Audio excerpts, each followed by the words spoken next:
Assalamu alaikum, dear participants. Welcome to this session of our Islam Study Circle.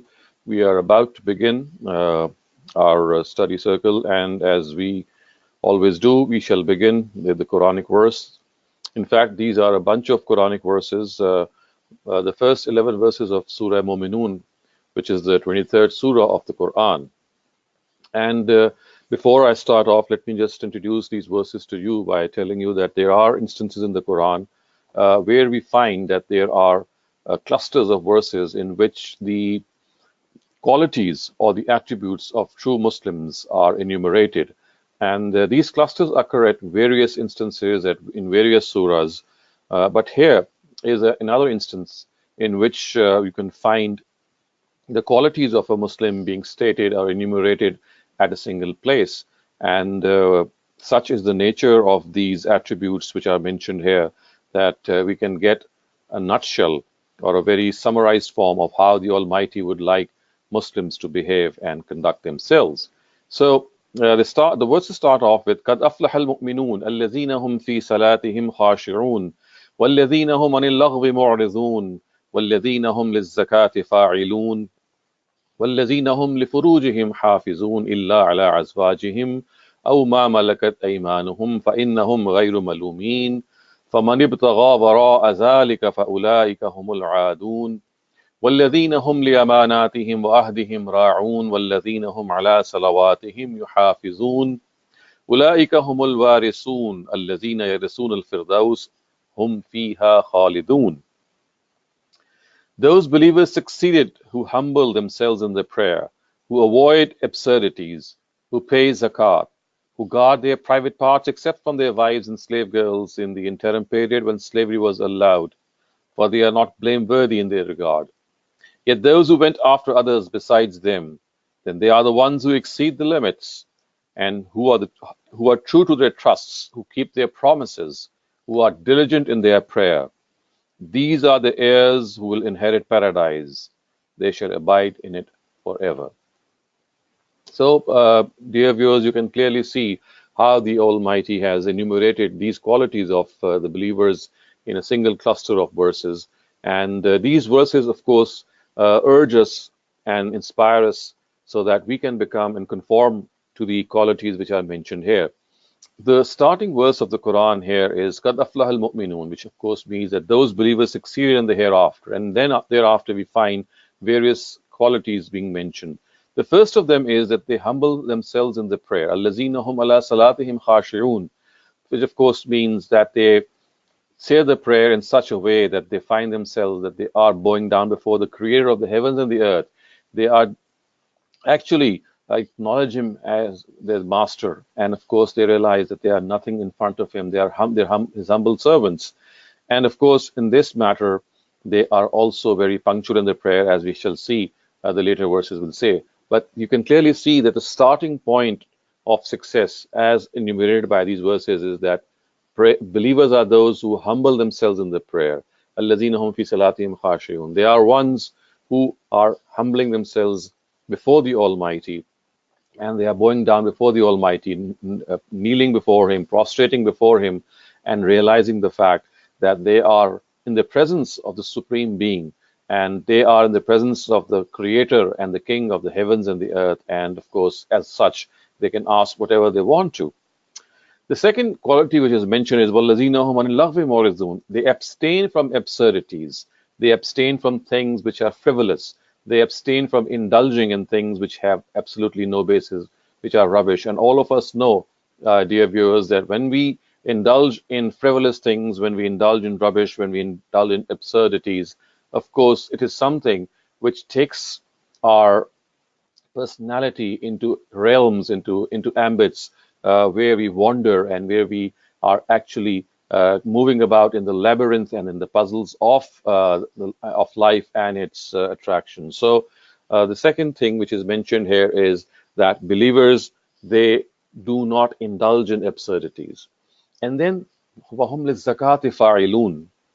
They are ones who are very, very diligent in paying the zakat. They are ones who are always saying and thinking that if there is something due on them, then they must not abstain in any way. Zakat, of course, is a comprehensive expression of the fact that they not only give their due regarding their wealth, but also, of course, they are go over and above that and spend in the life for the cause of the Almighty. And then وَالَّذِينَ هُمْ لِفُرُوجِهِمْ حَافِظُونَ. No trait of a believer is incomplete unless and until sexual sanity and sexual promiscuity is of course discarded and sexual sanity is adopted. So they are ones who adopt this sexual sanity. Therefore, they are ones who do not indulge in immoral acts, in lustful acts. They preserve their own selves. They do not tarnish the mirror of their souls.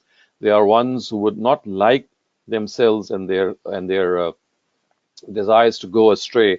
And of course, here the stress is that they satisfy their sexual urge only with their wives. And here, if you can see, there is this mention of Awma Malakat Aymanuhum, which of course was a situation which had arisen in the time of the Prophet when slavery was an institution. It was eradicated gradually. And finally, when the Prophet was about to leave, we know that in Surah Nur, it was announced that slavery would no longer be not is absolutely abolished, and people who would like them for themselves to come out from this bond, if they give assurance that they'll not become an economic burden to the society, they shall be allowed to do so. And until that period, of course, there was a gradual allowance which was given to this slavery, and this prohibition ultimately took place at a certain point of time. But till that happened, slavery was, of course, allowed.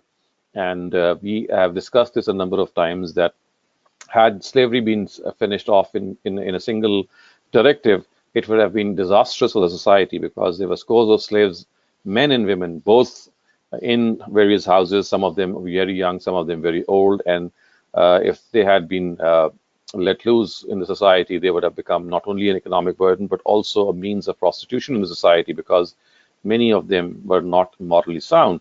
So a gradual program was adopted to abolish slavery and eradicate it.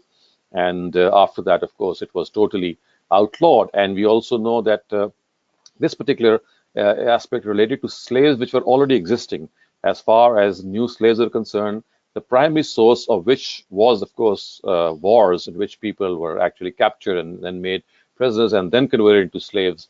That was put an end to before the first battle, which is the Battle of Badr, which took place. And the Quran explicitly announced in Surah Muhammad that prisoners of war had to be freed either on ransom or without ransom, and they could not be made as slaves at all. So the admission or the induction of new slaves was absolutely put an end to it in the very first place.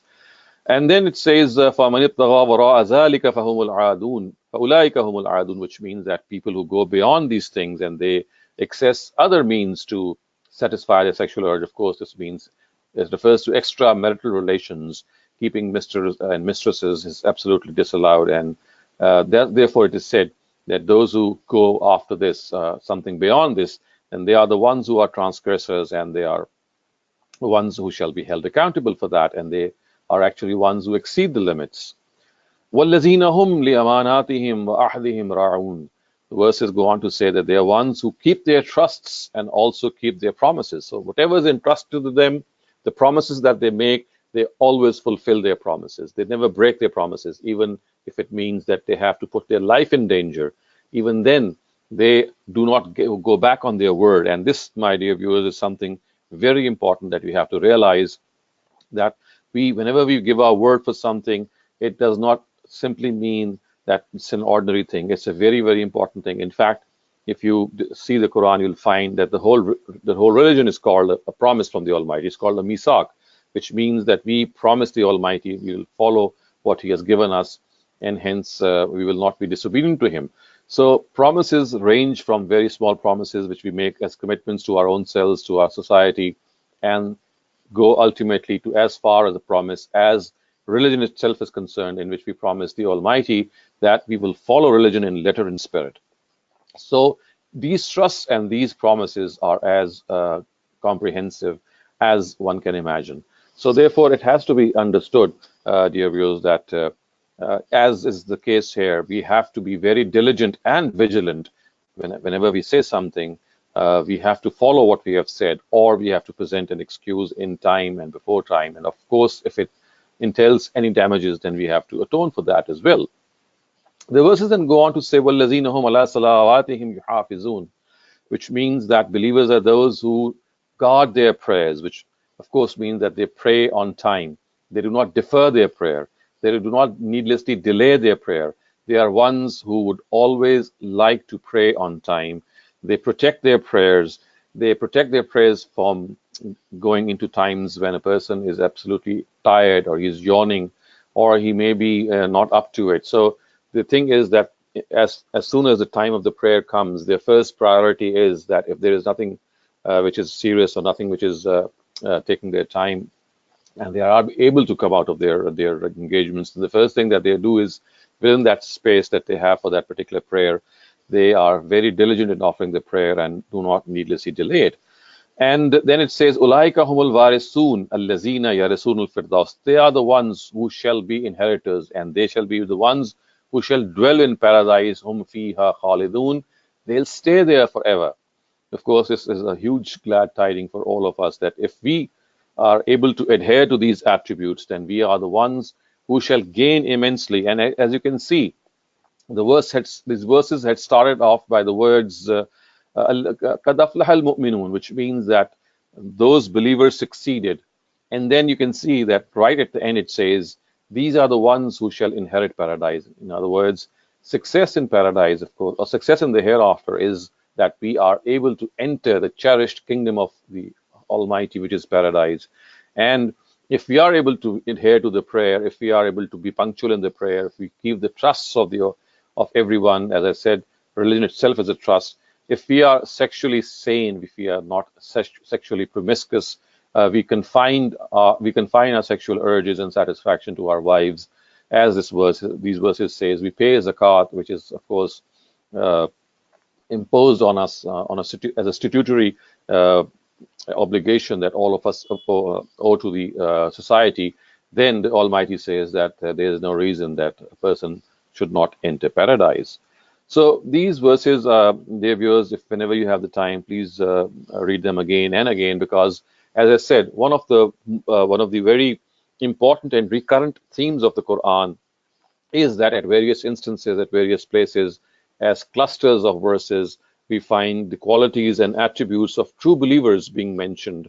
And this is one instance. And if ever it is possible, I would also advise you to learn these verses by heart. And of course, whenever one says the prayer, we can repeat these verses in the prayer, because these verses really inspire and motivate us and give us this direction, give us this motivation that this is our objectives as a human being, as a true believer. And if we are to succeed in the hereafter, then this is the charter and this is the syllabus, if I may say, in order to succeed in the hereafter. Viewers, now let us move on to the next part of our study circle, and this is the hadith of the day. And this hadith has been taken from the Al-Jami al-Sahih of Imam Muslim. Its words are, An Abi Hurairah qala qala Rasulullah sallallahu alayhi wa sallam, Inna Allah la yanzuru ila suwarikum wa amwalikum, walakin yanzuru ila qulubikum wa a'malikum. Such sublime words can, of course, only be uttered by no other than prophets of God. And the Prophet Muhammad ﷺ has really nailed here the whole issue, which actually confronts all of us every day, almost 24/7. The translation here is, Abu Hurairah stated that God's Messenger ﷺ said, Indeed, God does not look at your appearance and wealth. He in fact looks at your hearts and your deeds, which tells us that actually appearance and our outward mannerism and the way we outwardly look has absolutely nothing, is absolutely of no importance before the Almighty. If whether we are ugly, whether we are beautiful, whether we are white, whether we are black, whether we are brown, whatever our color, whatever our skin color is, it has absolutely no significance to the Almighty, because He is not going to look at how we look. And the second thing, though, this hadith says, He is also not concerned with how much a person is. So whether a person has a good face or a bad face, or whether a person is rich or poor, this is not which carries any weight before the Almighty. And what does carry weight? The hadith goes on to say, وَلَكِنْ يَنْظُرُ إِلَىٰ قُلُوبِكُمْ وَأَعْمَالِكُمْ. What carries weight is your heart, the desires of your heart, the feelings of your heart, and your deeds. So these sublime words actually tell us that the stress is not on outward appearance. The stress is not on the wealth that we have. The stress is our own deeds. The stress is our own intention of in the hearts, which of course is in our control. We do not have any control over our looks because we have been born in a certain society with a certain appearance and we had no say in having that appearance. Similarly, we are born rich or poor. Again, that is something which is not all the time in our control. And at times we have to stay in the strata of the society that we are born with, born in. We could be very rich, we could be poor. And in spite of all our efforts, we still remain in the bottom strata. So these are the things which the Almighty says that you must not care about because they are ordained by the Almighty. They are ones in which the Almighty has a certain hikmah or wisdom behind. But as far as some of the other things are concerned, and the Almighty, the Prophet Muhammad ﷺ has actually pointed them out, is that something which does carry weight before the Almighty is our heart, is our deeds. And of course, this is something which is so understandable. It is so inspiring for all of us that what we need to do is to become people of good deeds. We have to practice good deeds. We should be ones who should always keep good deeds before everything. And of course, good deeds here does not mean that we merely are people who are good worshipping rituals. We observe these worshipping rituals. No, that's not the only case. In fact, much more than that. Not only should we be observant in our worship rituals, but also we should be good human beings. And we have discussed this a number of times here, that if we have to become a true believer, then first we have to become a good human being. Humanity first. To become a human being first is an essential requirement to become a true Muslim or a true believer or any follower of a religion. And that is why the Almighty has stressed here that the thing which is really of importance to Him is that what we do in our lives, what we do as people, are we selfless? Are we kind? Are we compassionate? Do we look after others? Do we have this desire to care about others? Are we kind to them? Are we kind to animals? Are we kind to plants? Are we kind to people who have little say in the society, like the orphans, the destitute, the needy? This is what matters before the Almighty. So the real stress is the control that we have is on our deeds and not on appearance. Appearance is something which we are given by the Almighty. Riches are something which we are given by the Almighty. But as far as doing good deeds is concerned, all of us have this ability, all of us have this opportunity to do good deeds. And hence the stress is that this is the real arena. This is the real field in which we have to outdo each other. If there is to be a race, if there is to be a dash, let it not be for appearance, let it not be for wealth. The dash and the race should be to outdo each other in doing good deeds. Viewers, now let us move on to the third section of our first session, and which is a Bible verse of the day. The Bible verse that we are going to discuss is taken from the Gospel of St. Luke. It is chapter 14, verse 11, and it says, "For every man who gives himself a high place will be put down, but he who takes a low place will be lifted up." So the teaching here is that if a person expresses himself with a certain air, if a person carries himself with arrogance and with conceit, he might be put down, he might be relegated back. But if a person appears humble, if a person is low, he is unassuming, he is down to earth, there's all the chance that he will be lifted up if he behaves properly. So the lesson here is that the fate of pride, as you all know, that pride hath a fall, is a very famous adage and a very famous proverb that all of us know. So pride is something, arrogance is something which never takes us anywhere. It is humility. It is basically becoming unassuming, down to earth, realizing the fact that we are human beings who can falter. We are human beings who are so weak that at times, in spite of boasting a lot of piety, it's just a click away that we succumb to any evil and the desires of Satan. So we have to realize that as far as conceit is concerned, as far as arrogance is concerned, it's the opposite of humility. And humility is something that what the Almighty wants us to put up. We have to be humble people because, in fact, we are born such that only the Almighty is great, and before Him we are weaklings, we are earthlings. And this weakness and this humility, of course, comes by always looking at what we are, then looking at what others are. If we realize that we have so many follies, we have so many mistakes, we have so many shortcomings, if we keep an eye on our mistakes, it will keep us humble. It will make us feel that in spite of some of the qualities that we have, we still have so many flaws. It will keep us measured. It will tell us that we have to do a lot to still become better people. And similarly, if we look at the good points of others, so looking at our own mistakes and follies and trying to rectify them makes us humble. In a similar way, encouraging other people, bringing their good qualities, bringing out their good qualities, uh, encourages them a lot. And this, of course, is another means of keeping us humble. And then not taking credit of a lot of good things that we do also keeps us humble. Hiding our good deeds, letting those good deeds be known only to God Almighty is something which also keeps us humble. It makes us realize that if we do a good deed, we are not ones who are going to boast about these deeds or we are going to be ostentatious regarding these deeds. In fact, we know that if we have to impress anyone, it is the Almighty. If we have to impress anyone, it is the creator of the heavens and the earth that we have to. And for him, we do not need to announce anything. He is looking us, he is encompassing us from all sides. So, in a nutshell, pride, arrogance is something which is always beyond what we are. It makes us, it imposes ourselves upon others. It makes us, it gives others the impression what we are not. And of course, this is something which is very unbecoming, which is against the truth, which is against what the actual situation is. And as the Bible and the prophet Jesus has very rightly pointed out here, that pride will often have a fall.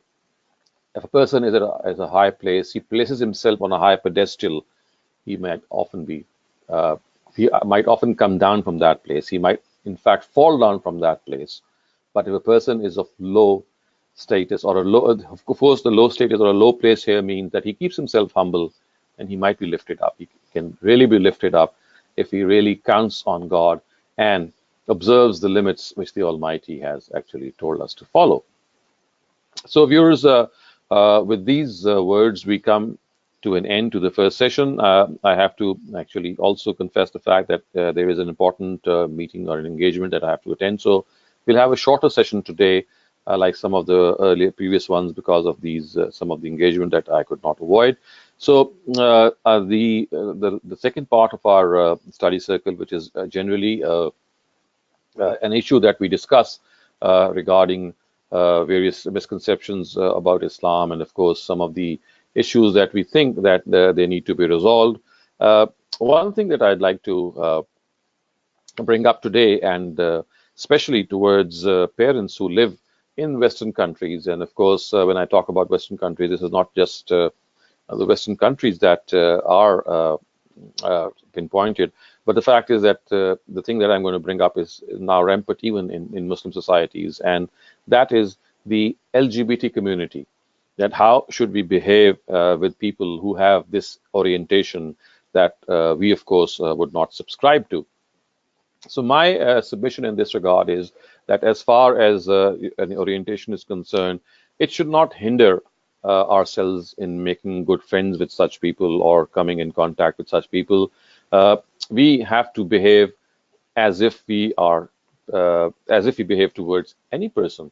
Of course, there could be certain limits, there could be certain distances that we need to keep with such people, but we should not ostracize them. We should not isolate ourselves from such people. We should not stop ourselves if they would like to be friends with us or they would like to visit us or we need to visit them. And of course, we should leave their matter to the Almighty to decide.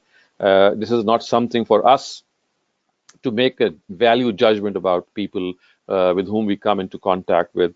we might be having a different point of view, but of course, then this is what the Almighty has given everyone the opportunity to have. All of us have this opportunity to behave and act according to what we think as right. And if there has to be something which needs to be done, and that is that we have to be friends of every human being. Humanity first, as I always say, that the religion of humanity precedes any other religion, and every human being has this prerogative that he or she can be befriended, of course, with the limits that we observe and the etiquette that we have. That they are easier said than done, but then again, they are ones that we need to follow. But ostracizing them or living in isolation from them is neither possible nor advisable in these days. In fact, we have to become well wishers of such people. And if at all, maybe we can have a positive influence and even become people who can have a change in their ideology actualized maybe through some way. But as far as looking down upon such people is concerned, my advice would be that this is the domain of the Almighty. We must not look down upon people. We have to be humble people.